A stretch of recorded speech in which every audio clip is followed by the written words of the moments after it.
Mga kasayan, basic tutorial lang tayo.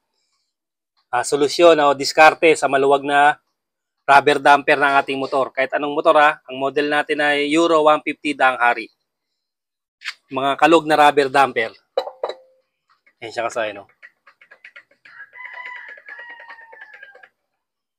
Naglalagay lang tayo dyan kasayan ng interior.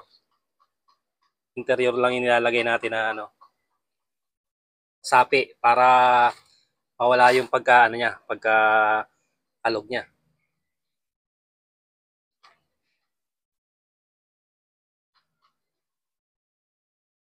Sa kasayan pagka wala pang pamalit, halimbawa, remedyo lang. Pero kasi pag meron kayong pamalit sa rubber damper nyo na kalog, ang pinakamaganda yung gagamitin dito kasi ang bibili nyo, hanapin nyo yung gulong. Yung gulong ng mga truck na rubber damper. At sigurado yun, magsasawa na lang kayo at hindi kayo hindi nyo kagad papalitan, magsasawa na kayo sa kakagamit. Dahil napakatibay niya.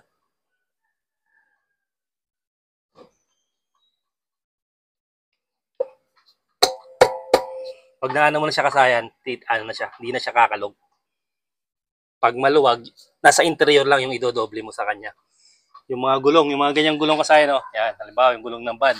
May mga ganyan na rubber damper. Kaya kahit matagal na yung inyong rubber damper, hindi siya hindi siya tawag dito, hindi kagad siya lumuluwag na katulad niya, no? Hindi kagad siya luluwag. Na ganyan. Kasi ito kasayan, lalo pagka yung mga lalo yung mga mabibigat lagi may angkas, saglit lang yan. Luluwag kagad yan. Pero pag ito, rubber damper ng sasakyan, pan-truck, wala na, matibay na. Hindi ka na magpapalit. Yan. Kaya siya kaluwag. Kasi yan, mga goma lang na malalambot. Kaya kasayan, pagka magpapalit kayo nito, automatic gamitin nyo pang pang gulong ng sasakyan. Ito, sapi lang to kasayan Yan. Sapi-sapi lang tayo para walang kalog. Hanggang dito na lang mga kasayan. Salamat sa panonood.